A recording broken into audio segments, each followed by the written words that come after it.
to be here with all of you. Sounds like we got some folks in Washington, in California, who are ready for some big structural change in Washington.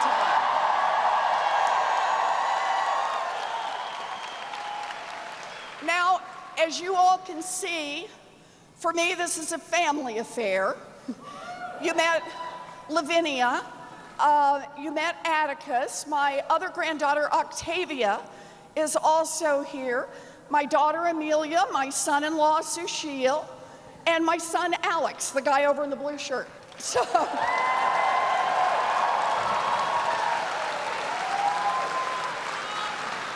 it's really good to be here with family. I have to say, Alex has been out on the road with me. You know, Alex has been my tech support since second grade. It's true, it's true. He runs his own business now, but he's also trying a new one, and that is support your mother when she runs for President of the United States. Well,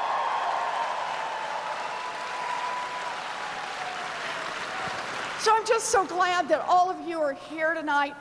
I thought what we'd do is I'll tell you a little bit about myself.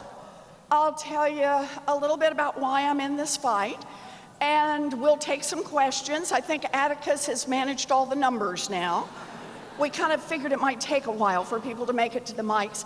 And then I'll stay as long as you want, and we'll do selfies. Yes. So I was born and raised in Oklahoma. We got some Okies? Oh, yes. I love it. I love it. Born and raised in Oklahoma. I have 3 much older brothers. I'm what used to be called a late-in-life baby. My mother just always referred to me as the surprise. My 3 older brothers, who to this day are known as the boys, my 3 older brothers all went off and joined the military. My oldest brother, Don Reed, was career military. He spent about 5.5 years off and on in combat in Vietnam. We were lucky to get him back home. You bet.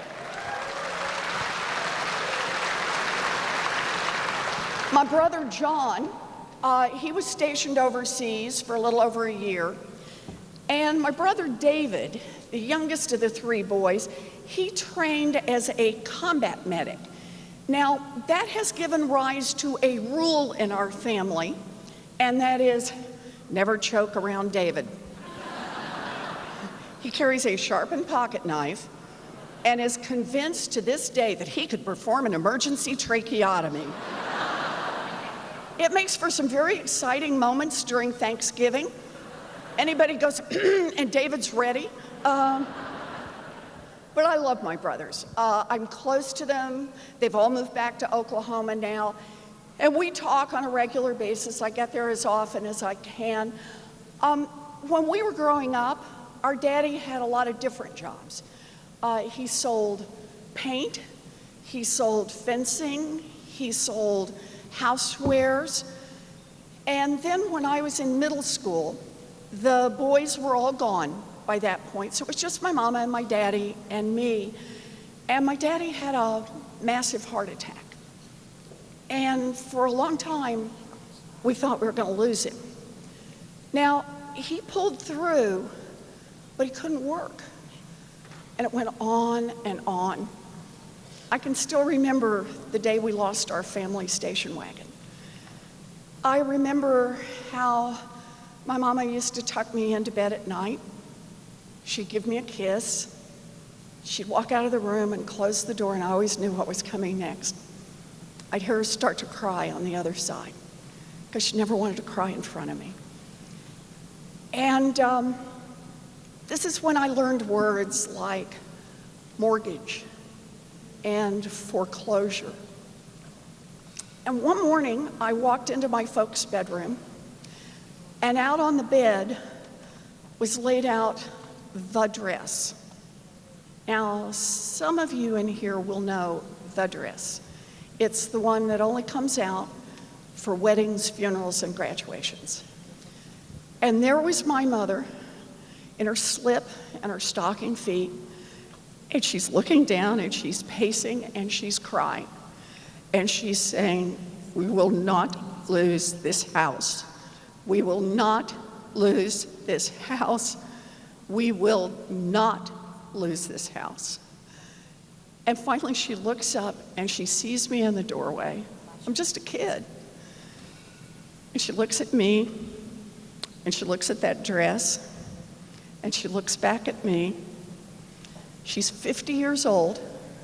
She has never worked outside the home and she is terrified.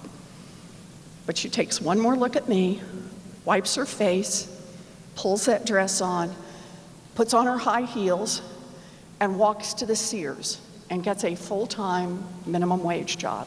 That minimum wage job saved our house and it saved our family. So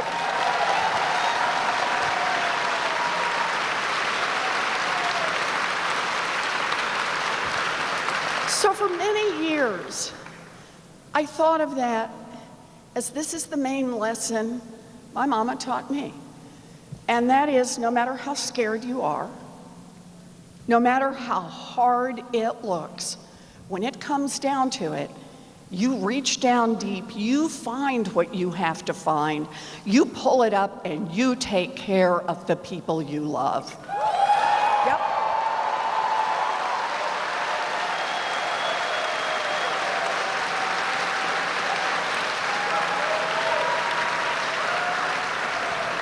And it was years later before I came to understand that wasn't just what my mama taught me. That's what millions of people across this country do every day. No matter how hard it looks, no matter how scared they are, they reach down deep, they find what they have to find, and they take care of the people they love. That's who we are.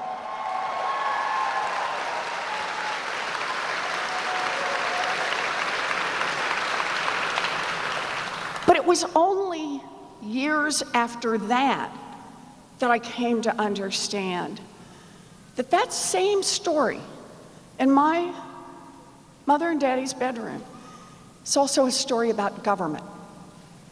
Because when I was a girl, a full-time minimum wage job in America would support a family of 3. It would pay a mortgage, it would cover the utilities, and it would put food on the table. Today, a full-time minimum wage job in America will not keep a mama and a baby out of poverty. That is wrong, and that is why I am in this fight.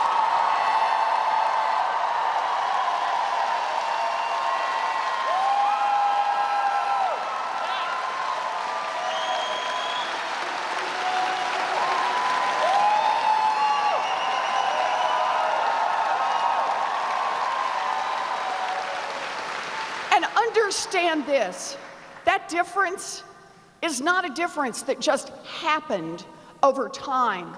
It's a difference in who government works for. When I was a girl, the question asked in Washington about the minimum wage is, what does it take a family of 3 to survive? What does it take a family of 3 to get a toehold in America's middle class? What does it take a family of 3 to have something solid that they can build from? Well, today, the question asked in Washington is, where do we set the minimum wage to maximize the profits of giant corporations? I don't want a government that works for giant corporations. I want one that works for our families.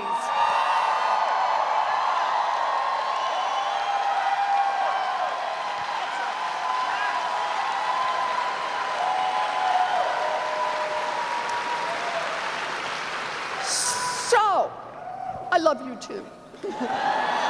So, like I said, the boys, they all went off and joined the military. Me, I had a different path. I have known what I wanted to do since 2nd grade. Oh, a couple of you laugh.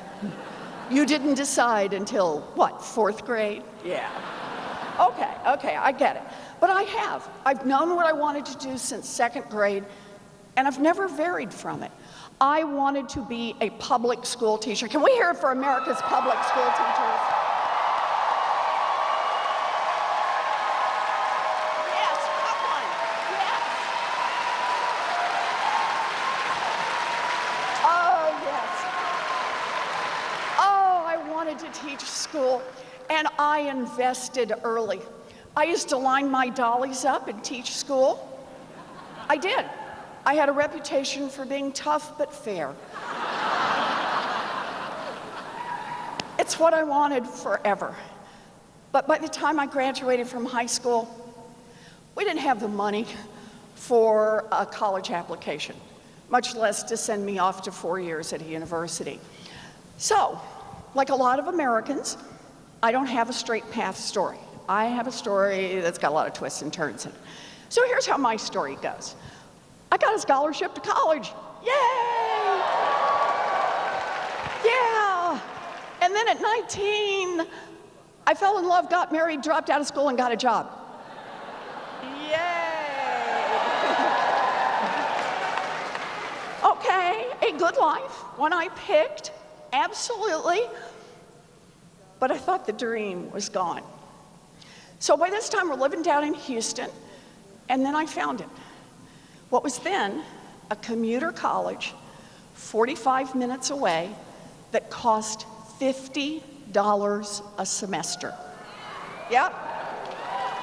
So for a price that I could pay for on a part-time waitressing job, I finished my 4-year diploma. I became a special needs teacher. I have lived my dream job.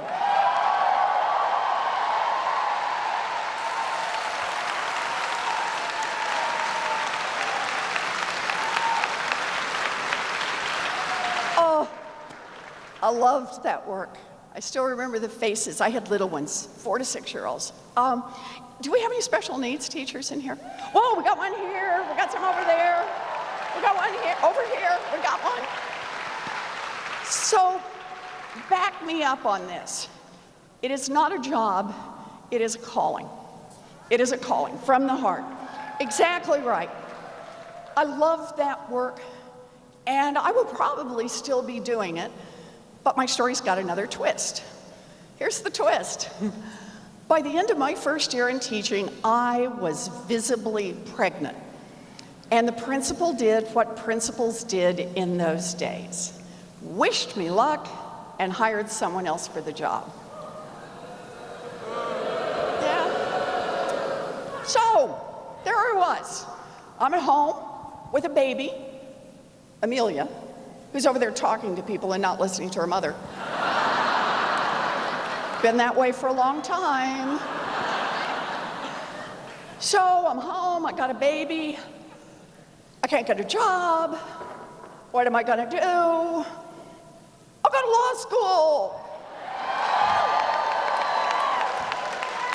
Yeah, never inquire too closely about why your friends are going to law school.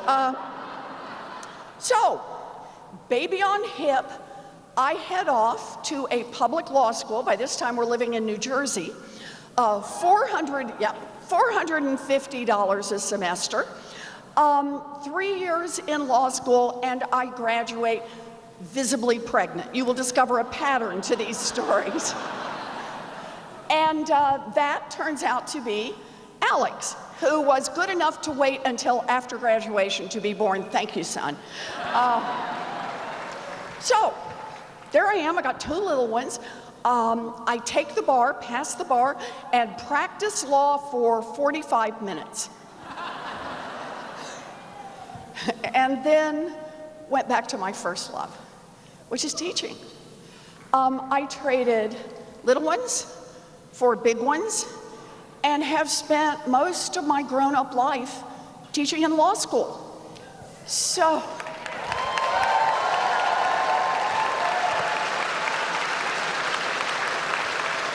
now, I don't know if it's because I grew up without any money or worried a lot when I was a kid, but I taught money courses in law school.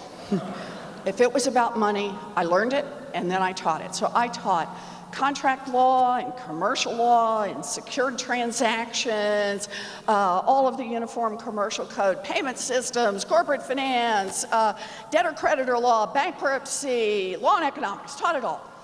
Taught it all. But there was one central question that I always worked on, and that was, what's happening to working families in America? Why is America's middle class being hollowed out? Why is it that for people who work every bit as hard as my mother worked 2 generations ago, the path today is so much rockier and steeper, and for people of color, even rockier and even steeper?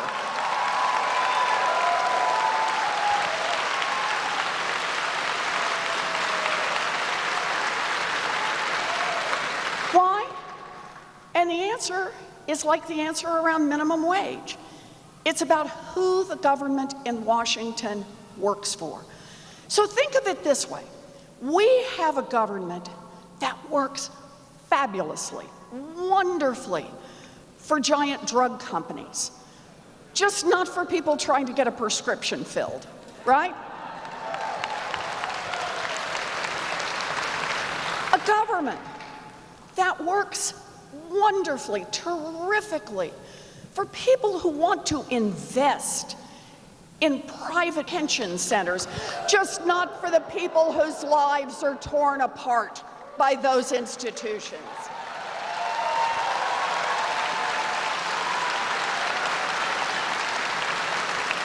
We have a government that works great for giant oil companies that want to drill everywhere, just not for the rest of us who see climate change bearing down upon us.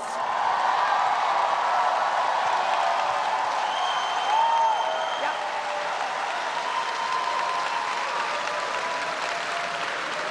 And here's the deal. When you see a government that works great for those with money, for those who can hire armies of lobbyists and lawyers, and is not working so well for everyone else, that is corruption, pure and simple, and we need to call it out for what it is.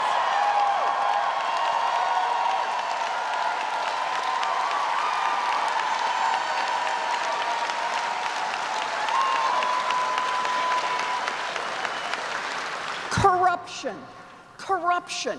The corruption of money that flows through every part of Washington, that influences every decision. Whatever issue wakes you up in the morning or keeps you up at night, whether it's gun safety, there we go, health care, immigration, criminal justice, whatever is the issue, if there is a decision to be made in Washington, I guarantee it's been influenced by money. It's been nudged by money. It's had a little exception created by money. Money, money, money. In fact, I want to tell you a story. Back in the early 1990s, climate change is something that our country and scientists around the world are beginning to tumble to. They're starting to understand it. They don't have it all. They don't have all the pieces right, but they're starting to get it. They're starting to get it. And here's the deal. You go back and look, early 90s, Democrats and Republicans were working together. This was not a partisan issue. Everybody wanted to make sure we got this right. So they're talking about, should the EPA have more power? How do we get the rules we need? How are we going to make these changes in time? How do we have to do this? And then along came the Koch brothers. I see you've heard of the Koch brothers and have some strong opinions about them, yes. Okay, so along come the Koch brothers and the big oil companies and some of the giant polluters, and in effect, they get together and say, wow, you know, if Congress gets serious about this climate business, that's going to cut into our bottom line, going to hurt our profits. So they have an investment decision to make. They could say, we're going to stop investing in fossil fuels. We're going to move this over to clean, and no, they don't do that. They could say, we're going to invest in all the new cleanup technology, clean the air, clean the water, right? They don't do that. They invest in politicians. Yep. They put their money in Washington. And understand it, this is the part, man, really turns the knife. You know who they send to Washington on the front lines? It's the bought and paid for experts who deny climate science. Yep, yep. Now, why do they do that? These guys who stand up and say, oh, I don't know about the climate thing, maybe yes, maybe no. It was hot 85 bazillion years ago, and the dinosaurs loved it, and da, da, da. Why do they do that? They don't do it because they don't understand the science. They do it to build an umbrella over the politicians.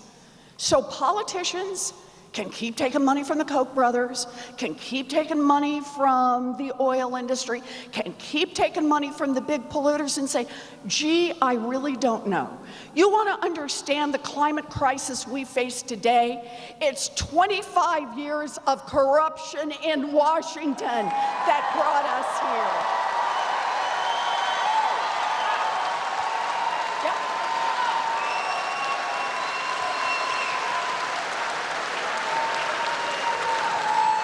So, what are we going to do about this? It's not going to be enough just to say we're going to change a statute over here. We're going to get a couple of regulations over there. Here's a little piece of this. No. We want to change this. It's going to take big structural change.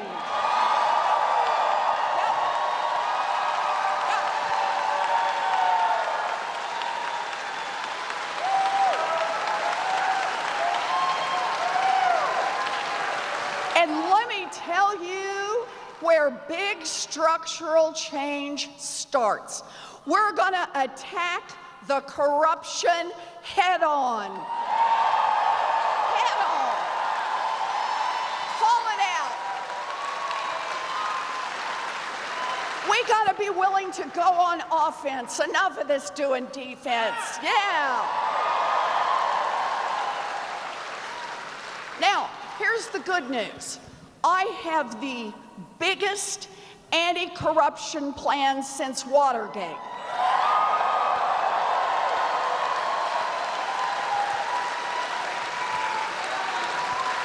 Here's the bad news. We need the biggest anti-corruption plan since Watergate. Yeah, so it's a big plan because money makes itself felt in so many ways, so many different ways. So it's a big plan, so I won't do the whole thing, but I'm just going to give you some samples out of it, okay? And here's one of my favorites. End lobbying as we know it.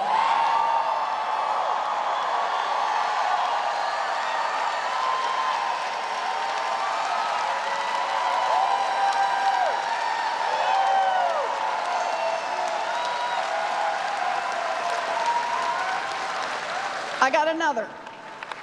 Block the revolving door between Wall Street and Washington.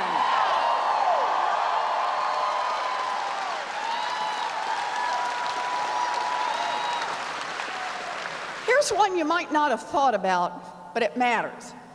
Make the United States Supreme Court follow basic rules of ethics.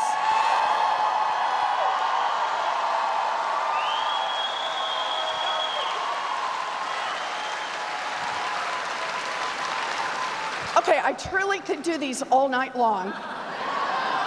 I know. You're the angel sitting on my shoulder. Just keep doing them. I'm gonna do one more. And this is a goodie though. You really want to root out some corruption in Washington? Here's one. Make every single person who runs for federal office put their tax returns online.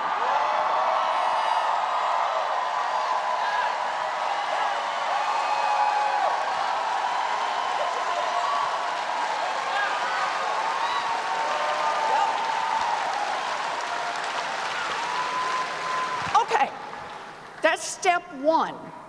And I mean it. It's fight the corruption head on, because that opens up possibilities, right? That puts them on the back foot. That means they're not just the folks with money are calling all the shots. So that's step one. Step two, we got to make some structural changes in this economy. Yeah. So here's the big problem we've got. The giant corporations have just gotten bigger and bigger and bigger. They have chewed up the little businesses, the medium-sized businesses. Shoot, they've chewed up the businesses that used to be called big businesses. And the thing is, they've got such incredible power. They roll over their own employees. They roll over their own customers. They roll over the communities where they're located. They call too many other shots in Washington. All right, I got a good place to start, and that's, how about we have a president who has the courage to enforce our antitrust laws?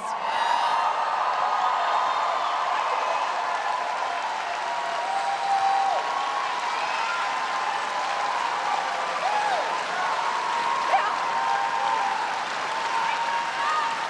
Laws are there, just takes a little courage to pick them up and enforce them. Okay. But I want to talk about structural change.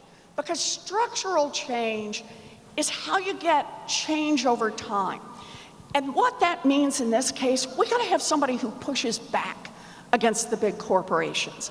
That means we need more power in the hands of workers. We need to make it easier to join a union and to give unions more power when they negotiate.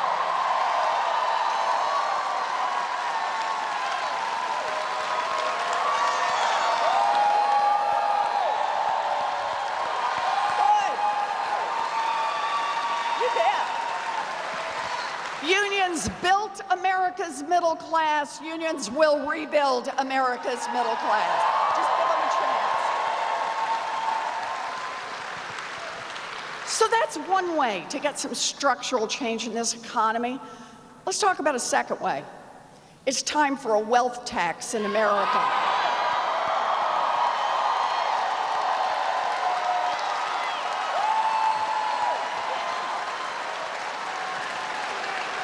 Okay, so let's talk a little bit about how this would work. Basic idea is for the big fortunes, okay?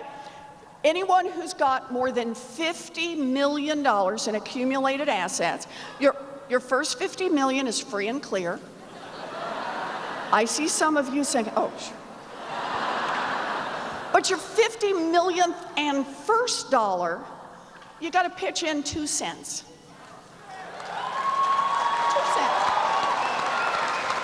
And 2 cents for every dollar after that. That's the basic idea.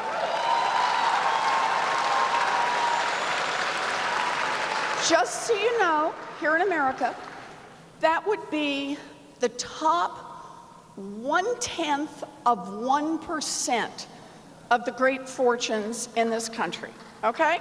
2 cents. And by the way, just so you all know, I'm not proposing this because I'm cranky. No? You don't want to see me cranky.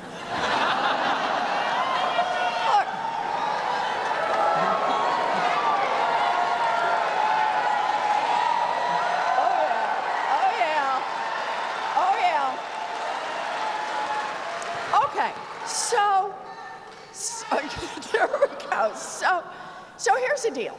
You know, the bazillionaires say, hey, listen, I had a great idea, I worked hard, I stayed up late, you know, unlike anybody else. But I worked hard. I had this great idea, or inherited well, whichever way. But here's the thing. You built a great fortune in America. Good for you. But I guarantee You built it, at least in part, using workers all of us help pay to educate.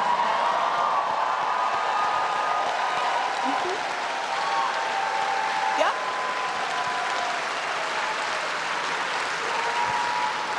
You built it, at least in part, getting your goods to market on roads and bridges all of us help pay to build. Yeah. You built it, at least in part, protected by police and firefighters all of us help pay the salaries for.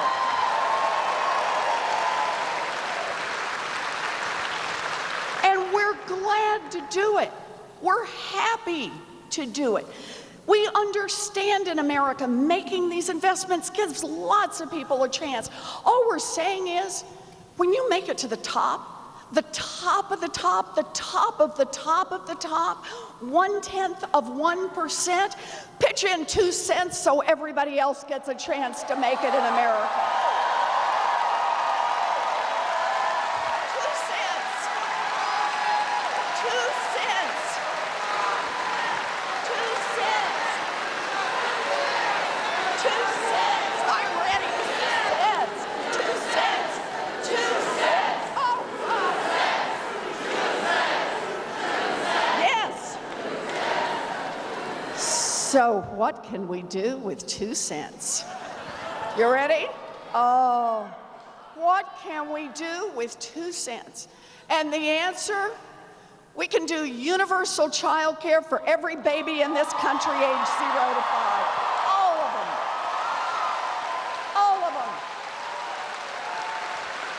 Every one of them.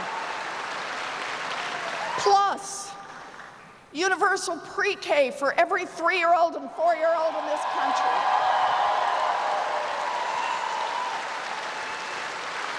Plus, raise the wages of every child care worker and preschool teacher to the professional levels they deserve.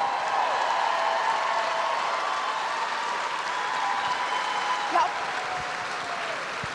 We can do all of that for our babies, plus we can provide tuition-free technical school, community college, 4-year college for everyone who wants to get an education.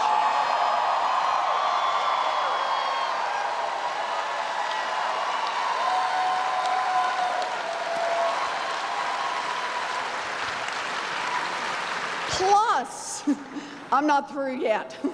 Plus, we can expand Pell Grants so it's a meaningful chance to go to college for people and families without money. Plus, we can level the playing field. We can put $50 billion into historically black colleges and universities and minority-serving institutions.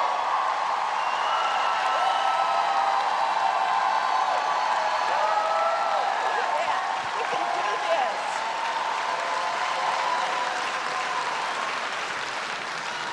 We can do all of that, plus 2 cents. We can cancel student loan debt for 95% of the folks who pay.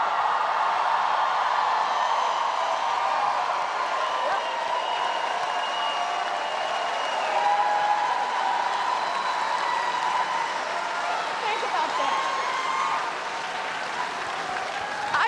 I just want everybody in here to reflect for a minute on how badly broken this economy is, that 2 cents from the top 0.1% would let us make an investment in an entire generation. Think about that.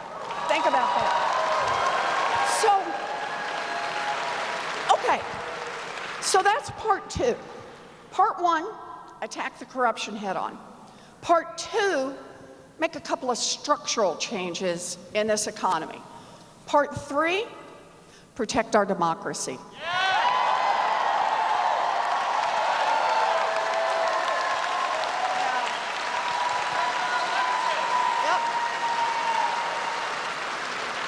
I want a constitutional amendment to protect the right of every American citizen to vote and to get that vote counted.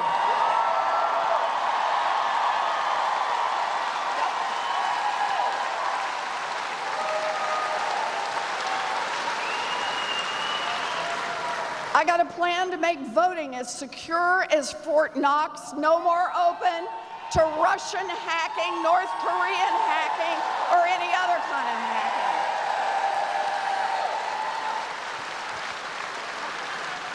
We need to repeal every single racist voter suppression law that's been passed in this country.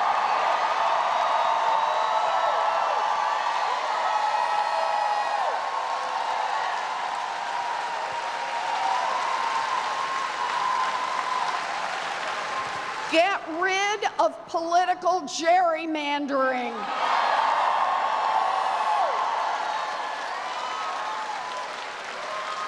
And just one more. Overturn Citizens United. Democracy is not for sale. Yep.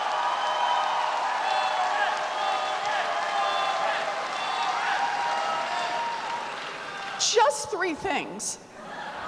That's all I want. Attack the corruption head on, get some structural change in our economy, and protect our democracy. That's it. We do those things, they may sound like they're unrelated, right? 3 random things. But we do those things and think how much more then we can change, how much more we can get right if we can make this government not just work for those at the top, but make it work for everyone else.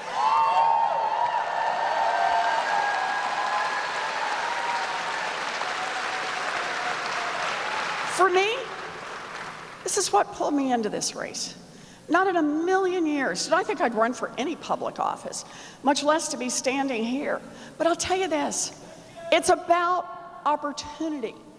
Opportunity for every single one of our kids to get a great education. Start there.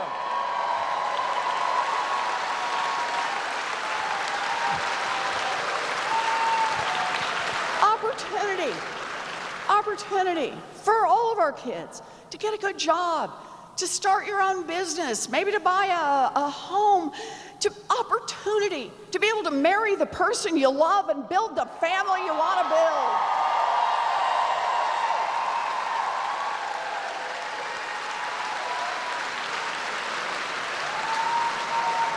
I was a special needs teacher. I understand opportunity's not the same for everyone. Maybe it's just opportunity to be able to live independently, but it's opportunity for every person.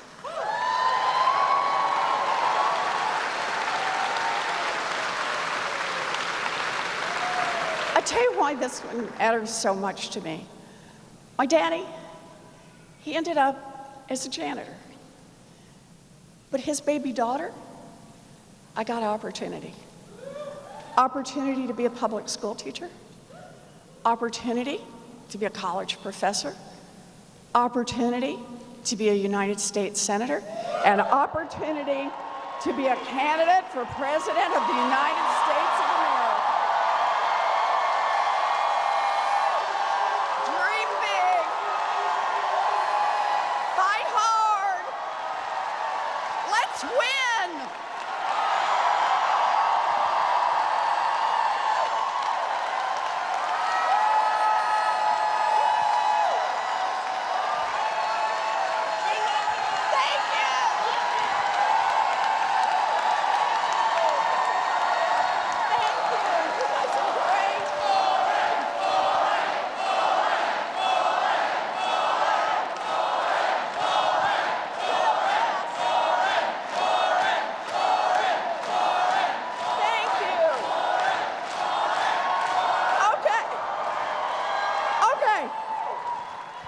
Some questions. Where are our questioners? We got them? Over here? We got them? Where are they?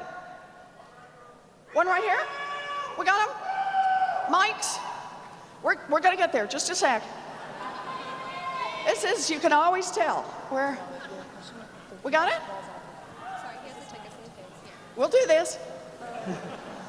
These are Atticus's folks here. Come on, we can't let him down. 9-3. What are we doing? We got it? Hi. Hi. Hi, tell me your name. Renee Fuller. Hi, Renee. It's good to Thank see you. you. There's Renee over here. Thank Step you. up on the steps a little bit so people can see you, Renee.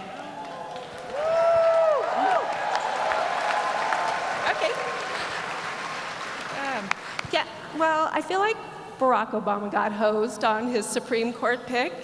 Would you consider nominating Merrick Garland to the Supreme Court? You bet.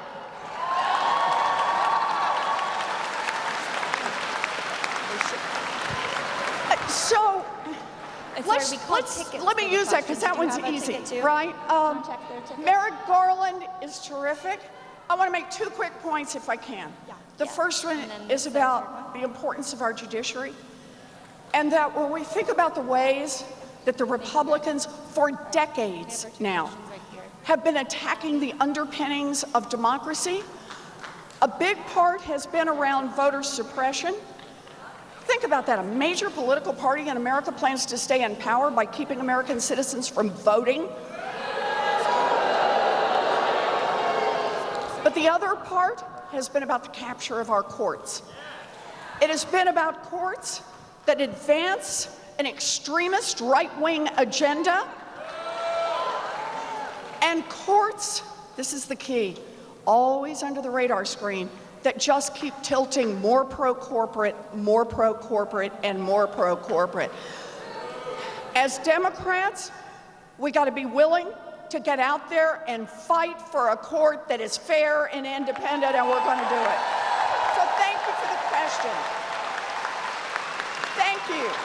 Good. Good one, Renee. Who we got next? Okay, hi. Hi, Senator Warren. How are you? I'm doing good. Tell me your name. My name's Nathaniel, and I'm a public school teacher. Oh, So hold on. So what do you teach? I teach high school. I teach English to English learners and writing. Woo! All right. It's good to see you here. So it's nice to be talking to a colleague. I appreciate it. Okay, good. We will. We're all going to leave here tonight. We're going to tell people at work and at our churches and our communities we were here. And people are going to ask us, maybe people a little more jaded than us. I don't really think big business is going to let Senator Warren become president. And I want to say I asked you personally for an answer to that question. So, You bet. What should we say? Okay. What we can say is if we don't get in the fight, that's exactly what's going to happen.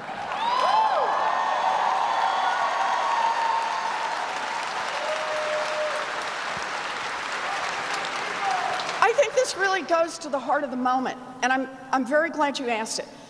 The heart of the moment. This is about all of the problems we've got in this country, and they are many. But right at the heart of it is democracy. Do we have a democracy that only works for those at the top? Well, that's what they seem to think. You know, and I get this. Rich people are going to have more of a lot of stuff than everyone else. They may have more cars, and they may have more clothes. They may have more of a lot of things, but they don't have a bigger share of our democracy. Every one of us.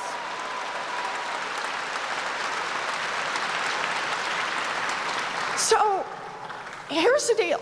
It's going to come down to us and how we're going to do this. Now, I got a plan for that.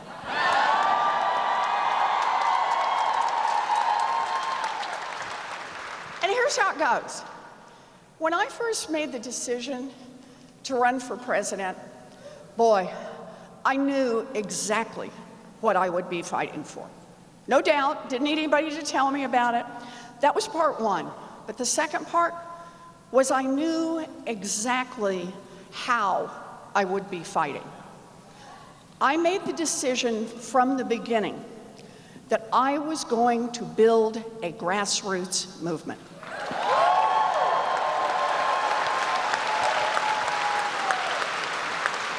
I was not going to spend my time behind closed doors with bazillionaires and corporate CEOs. None of that. I was not going to be dependent on the people with the money. The way I was going to do this was person to person, face to face, $10 contributions, an hour of volunteer time, because I believe that that is the way that we will win in November 2020.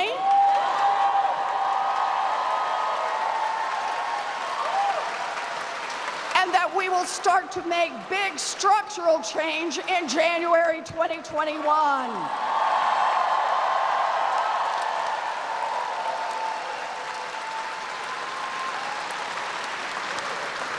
Every single day in this campaign matters. It matters because it's a chance to bring in one more person, to get one more volunteer, to get one more person in the fight. If you think that is the right way to run a campaign, go to ElizabethWarren.com, pitch in $5, volunteer an hour, sign up for some call time, because this is it, folks. Our democracy is on the line here. And all that we have taken for granted, that somehow it would right itself. This is it. Come 2020, we're going to decide, not just for the next 4 years or the next 8 years, we're going to decide for generations to come what kind of a country we are.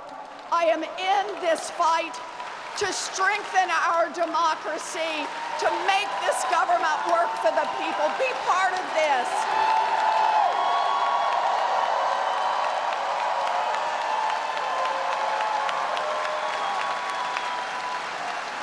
All right, great question. All right, we got one more? Yeah, hi. Hi. My name's Jessamine. Jasmine? Jessamine. Jessamine. Yeah. I'm a consultant for businesses, politicians, and nonprofits. Uh-huh. My question is about the trans and non-binary community. Uh-huh. I'm wondering specifically how we can guarantee that trans and non-binary people have the appropriate health care, especially in rural communities. Yes. And the second part of my question is, how are we going to protect trans women of color that are being shot all over the country? Yes. Thank you. Thank you for the question. Thank you.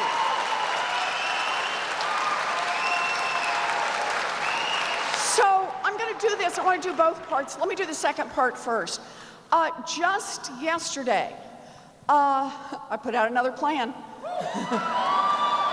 And this one is about reforming our criminal justice system from the front end to the back end.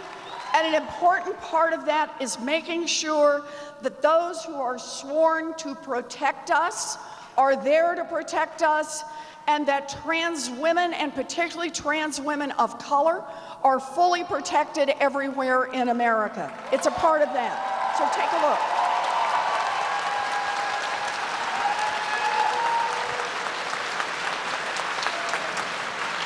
But I also want to make sure we talk about health care. All right? And I want to talk about a couple of aspects of health care. One is a very dangerous trend in America right now, and that is trying to create exceptions so that healthcare providers can suddenly decide, I won't treat you because I don't like the life you live. That is wrong, and it must be stopped in America.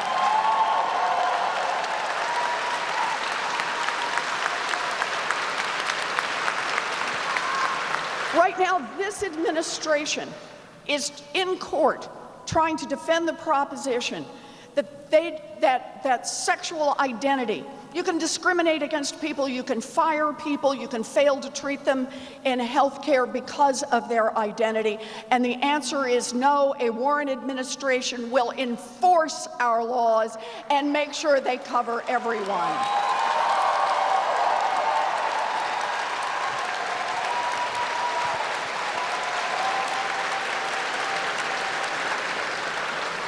Say something a little, I want to do this all the way across a little bit about health care, because it touches so many people and in so many different ways. You know, it was 2 years ago this month that the House of Representatives voted to repeal the Affordable Care Act. Do you remember that? Voted to take away health care from tens of millions of people in this country. Every Republican voted for it, and here's the part that always got me. And then they high-fived each other. What kind of a people? They broke out the brewskis, right? What kind of a people high-five each other over taking away health care from millions of Americans? And here's the thing. Also buried in that bill, I mean, look, part of it was if President Obama had been in favor, then they were against it, right? That was a big part of this. But buried down in there was also to take a big bite out of Medicaid. Why? Because they figured they could do it and nobody would really notice. Because they figured most Americans think Medicaid is about somebody else. And here's the deal.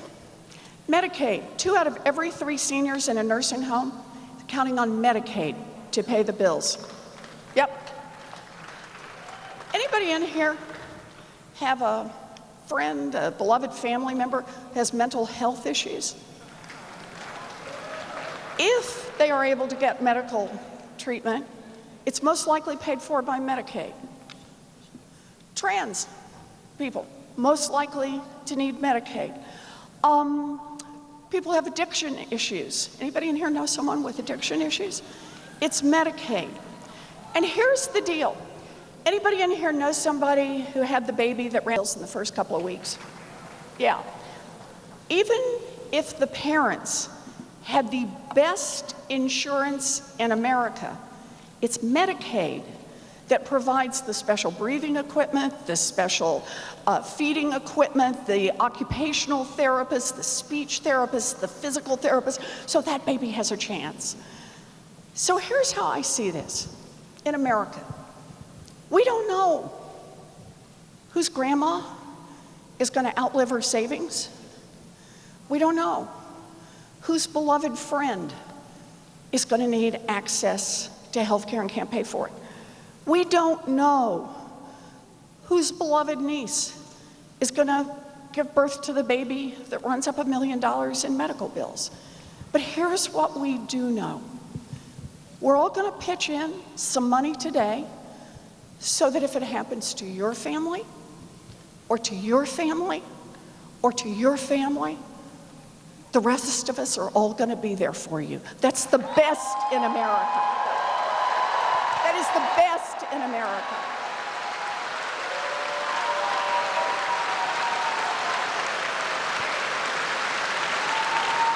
So yeah, in case anybody missed it, I believe that health care is a basic human right. We fight for basic human rights.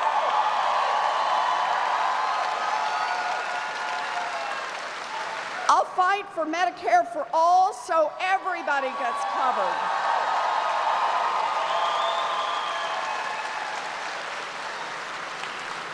Because I believe in the worth of every single human being, and I believe that we can build a government that reflects that value. That's what I want.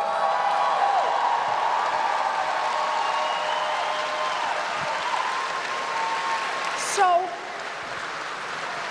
thank you for the questions. There are a zillion things we'd love to talk about, but we got at least some of them in here. Let me just say this, how grateful I am. I know there are many things. It was beautiful out this afternoon. Of course, it always is in Southern California. But there are many things you could be doing, but 2020 matters. And I'm grateful that you chose to come in here this afternoon and make a little investment in your democracy.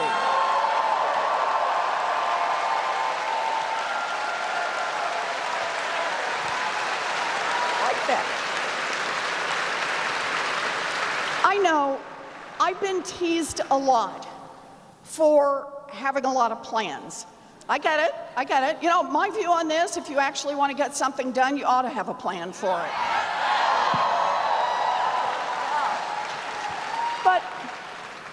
But it is true that all of the so-called experts, which includes everybody in the United States Senate, except me, tells me, you know, People don't want to hear all that. They said, no, it's too complicated, it's too hard. Say some nice things, find something catchy, smile more. That's what running for office is all about. And you know, when I heard this the first time, and believe me, I've heard it a lot. When I heard it the first time, I thought, what do you think they said to the suffragettes?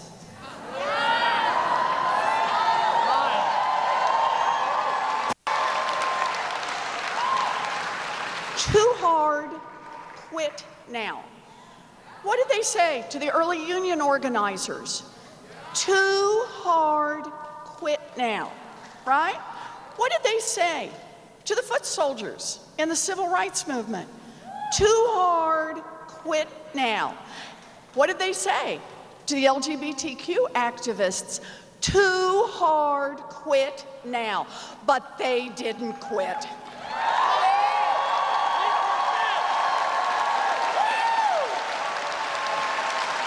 They got organized.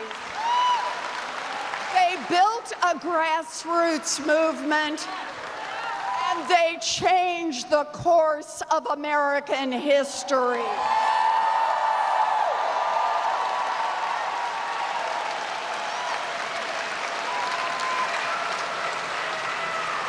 This is it. This is our moment in American history. This is our opportunity to get organized, to build a grassroots movement, to persist, and to build the America of our best values. Dream big! Dream big! Dream